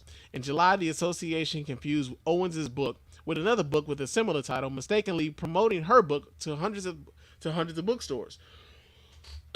Excuse me. The staff person was filling in on creating the bestseller list while the staff person typically responsible was on vacation, Hill explained in a recent statement. Rather than pull the cover image by ISBN, as they had been trained to do, they pulled the image by the title, Blackout, and didn't realize they had pulled the wrong cover image. Same title, different book. They did not check the cover image against the title and author listed. They were not familiar with Candace Owens' face, so they did not recognize her on the cover of the wrong book. A second employee knew to copy it and was charged with proofreading a bestseller list before it went out, but they didn't check to ensure that the correct image was ever used. It was a terrible mistake with terrible racist implications. However, based on our investigation and the demonstrated diversity, equity, and inclusion commitment to these individuals, we have no reason to believe the action was malicious in intention. So, yeah, man, Candace Owens out here on the grip, mad that mad that they're not going out just like blindly like promote her shit. Meanwhile, she's not only denigrating black folks, but then she's mad when white folks call her out for being racist. Like she is Uncle Ruckus in the flesh. She's like Auntie Ruckus, like Auntie Raquel or whatever the fuck. I don't know how we can make that, but yo man, that's proud to be an American. Now another story that we got here in Proud to be an American has to do with one Fox News, man. And the reason why, I don't know how we can make that, but I'm sorry. Yo man, that's proud to be an American. Let me turn that off. What the fuck? But the next story that we got here in Proud to be an American has to do with one Fox News. And the reason why Fox News isn't proud to be an American has to do with the fact that they have a mask mandate. Not only do they have a mask mandate at Fox News, but they also have to report their vaccination status to their employer. Got him! Got him! We get the story here. This comes out of NBCNews.com. It says on his Fox News show Wednesday evening, Sean Hannity said that the COVID-19 vaccine is not protecting many people while interviewing Florida Governor Ron DeSantis. Just a day earlier, the producers of the segment were required by the Days Inn to upload their vaccination status to the company's internal system. As some Fox News stars continue to question the efficacy of the COVID vaccines, the company has drawn its own line, mandated employees to tell the network if they have been vaccinated, according to an internal memo first published by Adweek. It is not, however, requiring employees to be vaccinated to come into the offices. A Fox News spokesperson declined to comment. CEO Suzanne Scott said in a memo that the mandate applies to all employees, including those working remotely. This is being done for space planning and contract tracing purposes in conjunction with the CDC, state, city health and safety guidelines, Scott wrote in the memo. Fox News has also said masks are optional for vaccinated individuals, but will be required for all in small confined spaces like control rooms. Some Fox News hosts have been criticized for minimizing the effects of COVID in its early days, and more recently for turning vaccinations into a political fight by pushing back on President Joe Biden's efforts to get Americans vaccinated. I'm going to say this right now. These motherfuckers have been playing in y'all faces the whole time, and it's amazing that y'all keep allowing them to do it. Amazing. Because they'll go on here and tell you how, like many of them are already vaccinated. Let's keep that a buck. Many of them, while they're telling you how they don't believe in the vaccines and like you shouldn't be forced to take the vaccines and all this other shit, right? And truth be told, none of y'all are being forced to do anything. They haven't forced vaccines on anybody. You're like, yo, man, you don't have to take the vaccine, but I mean, you got to find somewhere else to work though. You know what I'm saying? Like, yeah, you got a choice here. I mean, you got a choice. We not forcing you to do nothing. I mean, we ain't forcing you to do nothing, but you got a choice. You know what I'm saying? And so they'll get on television and they'll spout all this anti-vaccination shit about mask mandates and vaccinations and all these other things. Meanwhile, in real life, these motherfuckers are by and large vaccinated. Most of that on-air talent for Fox News, most of the motherfuckers are vaccinated. And then they'll tell you, like, here's how you know when motherfuckers aren't vaccinated. The people who aren't vaccinated, by and large, they'll say some shit like, yo, I think that's a HIPAA violation that you created, or like, well, that's none of your business if I'm vaccinated or not. Like, people who have been vaccinated aren't really shy about telling you they've been vaccinated. Everybody and their mama, when they got vaccinated, when they first got they vaccinated, what did they do? They took pictures of their goddamn vaccination card and they put that bitch on social media. Vaccinated folks want you to know, I'm good. It's the unvaccinated people who are like, I don't think you should really know that information. I think it's invasive. It's very invasive. I really don't think you should be like into my personal business in that way. It's sort of like asking me who I voted for. Like, why is that any of your business? Like, I think we should keep that sort of thing private. We really shouldn't share that in the workplace. I think it's very unprofessional, and I resent the implications of you saying that, or of you asking me that question. I believe it's none of your business. Like, so they get on the news and they get on the shows and they talk a certain way, but in real life, it's entirely different. And here's the rub. Many of those have access to the healthcare. They got access to the vaccines. They got access to some of these experimental treatments for COVID-19. That's the other tripped out part about this, is that they'll promote. I've seen these motherfuckers promote like animal medication and shit. Like, you got people out here trying to take animal medication, trying to take any of these experimental drugs that they've never heard of, that they heard about on like Fox News or OAN or Newsmax or whatever the fuck, trying to take all these alternatives to the vaccine as opposed to just taking the vaccine. And then the tripped out part about it is like, you don't trust the government, but then you're saying that you won't take it until it's FDA approved. Who's going to tell them? Who's going to be the first one to tell them that the FDA is like a government like entity and shit? Right? Like, this news organization has been misinforming and disinforming their audience to a large degree. And the fact that many of them won't even pay attention to the fact that, like, yo, they got a mass mandate at Fox News too. These motherfuckers have a vaccine database or a vaccine passport at Fox News. Meanwhile, on Fox News, when they talking to you who don't have the access to the same level of medical treatment and the same access to the resources that they do, are following they lead, and is leading you motherfuckers astray to the point where a lot of y'all are dying needlessly because you following behind these motherfuckers who made you feel good as opposed to telling you what the fuck it was you needed to hear. So yeah, man, that's and proud to be an American. Fox News out here playing in y'all faces and y'all letting them. I mean, then I think about it sometimes too, though. The people who listen to the Spann Report, y'all might not necessarily be Fox News people. Right? Like, I feel like the audience of the Spann Report, like, yo, nigga, you preaching to the choir here. Why you coming at me so hard, bro? Right? So yeah, man, that's proud to be an American. But our last story here, proud to be an American, has to do with the fact that there was this one black couple who tried to sell their home. We're talking about home ownership and the way the black, the black ownership and home ownership and black wealth and generating black wealth. Well, one of the impediments to that has to do with this. This black family had to basically remove any semblance of their existence in the home while they were trying to sell it. And once they sold it or tried to, or that house appraised for $92,000 more after they removed all signs of them being black in that house. We get the story here. This comes out of WXYZ.com. It says Erica Parker was not prepared emotionally to explain herself to her children, so she tried to be discreet when taking down their family photos, some treasured artwork, and her daughter's superhero pictures.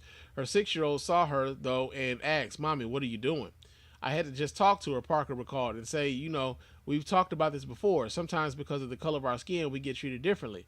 The truth was that Parker was whitewashing their Loveland, Ohio home, she explained in a video she made later, where you wash your house in whiteness in order for it to sell. "It's a sad damn day in my house," she said quietly in her video, "but gotta do what you gotta do." The Parkers are black, and they suspected they were victims of what is known as appraisal discrimination. That's when a home is valued lower than its actual worth because of the owner's race. A federal task force is studying the problem and is scheduled to make its recommendations by early 2022. "We certainly are hearing stories about this nationwide, about this really acute problem being faced by homeowners of color and black homeowners in particular," said Michael Neal, a senior research associate at the Urban Institute who testified on the topic during the federal task force first meeting August 5th. The balance of the research certainly suggests that this is a challenge and that it is a real issue. "It has been a challenge for black homeowners for generations," said Aaron Parker, Erica Parker's husband, "and it goes far beyond any single incident. If our parents know about it, our grandparents know about it, and friends and family," he said, "it's systemic, and it's happening to us." Aaron and Erica Parker sold their Loveland home quickly, so quickly that they didn't even put it on the market officially. They had planned to list the home for $525,000 and got an offer in the low $500,000 range without having to deal with multiple showings during the COVID-19 pandemic. They were ecstatic. They were high-fiving each other, Erica Parker recalled. "We were texting our realtor like, can you believe it? The problem came later when the appraiser valued the home $42,500 lower than the agreed sales price. This would have been a slam dunk in terms of appraisal, in my opinion, based on the comps that we were running," said Amy Goodman, the Parker's realtor and the fair housing officer for Sisby Klein. "I got the call from the other realtor, and she asked me if I was sitting down, and I was like, well, that's never good. I was shocked. I couldn't believe it."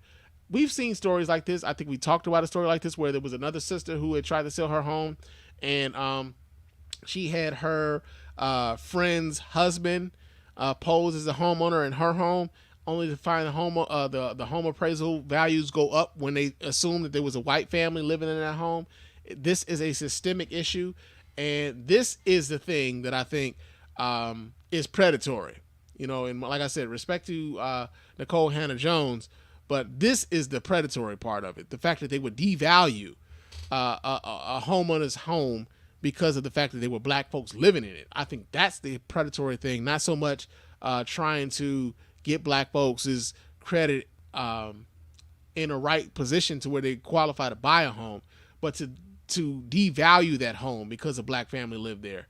I believe that's the predatory thing here. So it's a sad thing that this is still happening in 2021, but I wouldn't be surprised if we start seeing more stories like this because of the housing boom that's going on right now, and because so many places are like bereft of homes, available homes, and like it's crazy right now for like the real estate market. So yeah, man, that's sad. It's fucked up, and it's America, man. That I'm proud to be an American, where at least I know I'm free. Yeah, that's enough of that shit, but y'all know what time it is. The champ is here!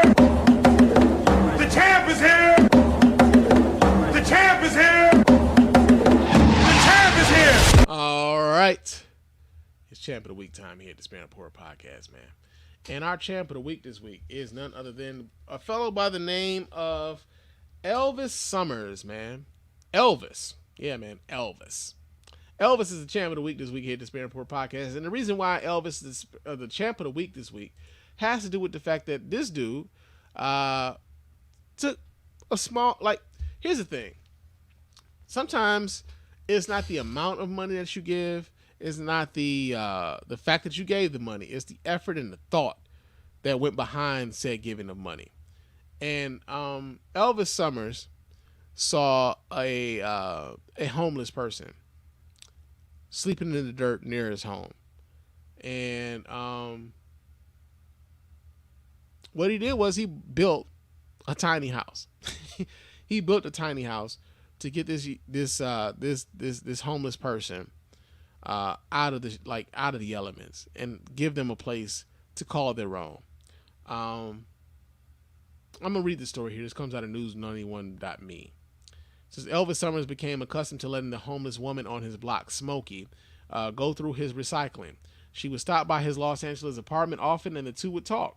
Summers, who runs a company that supplies dancers for parties, said he wished he could further help out Smokey, a mother who is 60 years old and sleeps in a patch of dirt. That's when he heard of a man in Oakland who had built miniature houses out of discarded materials. Summers and decided he could do the same for Smokey. So Summers got to work. He rearranged some of his finances and started buying the necessary materials. Summers did not have anywhere to actually construct the home, so he just started doing it on the street. After 5 days and about $500, the miniature house was complete. Smokey, who has been living on the streets for 10 years, was then given the keys. It was the first time she had a proper roof over her head in a decade. The whole process was filmed with a video uploaded to YouTube, quickly going viral. Summers was smart enough to build the shelter on wheels so it could be easily moved around. The local LAPD cops have been super cool and have told me they support it as long as we move it to a different spot every 72 hours, he told the Good News Network. Summers added that the way people today perceive homelessness is wrong and antiquated. Excuse me. Being homeless is not an offense, Summers said. The true offense is how we as human beings look at people and treat people that are homeless. Some people don't, but most homeless people want help and are desperate to get off the streets. Many to most are losing hope or have already lost it and are simply losing homeless and hungry. Due to the way Summers' story has spread, he has been inundated with people asking whether he would be able to build them a place to live as well. He has subsequently started a GoFundMe page and is trying to gather money together in order to help other people out. So, yo, man, real talk. I know we talked a hell of a lot about like the ignorance of a lot of people, the way that people are not trying to help themselves and not willing to like think beyond themselves. And so I felt like it was apropos for someone like a Elvis Summers to be highlighted for what he did, man. Kudos to that dude. Real talk. To think beyond himself, to extend himself beyond himself for someone in need. We always applaud shit like that here at the Spann Report podcast, man. Real talk. But yo, man, it's been a minute. It's been a while since I talked to y'all. I'm not going to be doing a show next week. I'm giving y'all a heads up right now. I'll be in Chicago. One of my homies is renewing his vows, and I'll be there to go see that. You know what I'm saying? Go support my dude. So I'll be in Chicago for that. So there will not be a Spann Report podcast next week. But September should be a hell of a lot more free. So we'll be right back into our regularly scheduled shit in September. But it's been a minute, and I felt like it's been so much shit building up, you know. So yeah, man, it's been good to like kind of get a lot of this shit off my chest because I felt like I needed to say it. But before we get out of here, of course, I do need to remind you guys how to get in touch with us over here at the Spann Report podcast and let your voice be heard. You can go ahead and hit up that hotline at area code 313-288-0485. That's area code 313-288-0485. Leave those voicemail messages. Those messages will get played here live on the show and responded to in kind. You can also email us here at feedback@thespannreport.com. That's feedback@thespannreport.com. Leave us those emails, and of course, those emails will get right here and reply to here live as well. Leave us a 5-star review on iTunes and or Stitcher Radio. Those 5-star reviews are the ones we read here live on the show. We really appreciate everybody who goes about the business of doing that. Doesn't cost you a dime, just a couple minutes of your time to let everybody know why you're rocking with us over here at the Spann Report Podcast Network. Follow me on Twitter and Instagram. My name on both of those platforms is Mr_Spann. And also check out our website at www.thespannreport.com. You can go there, watch replays of the show. You can vote in the polls when we decide to put those polls up. You can donate to the show as often as you like, as much as you like. And of course, we really do appreciate every dime over here at the Spann Report Podcast Network. I am tired. I've been running my mouth for quite some time, and I will talk to you guys again soon. But until next time, family, peace.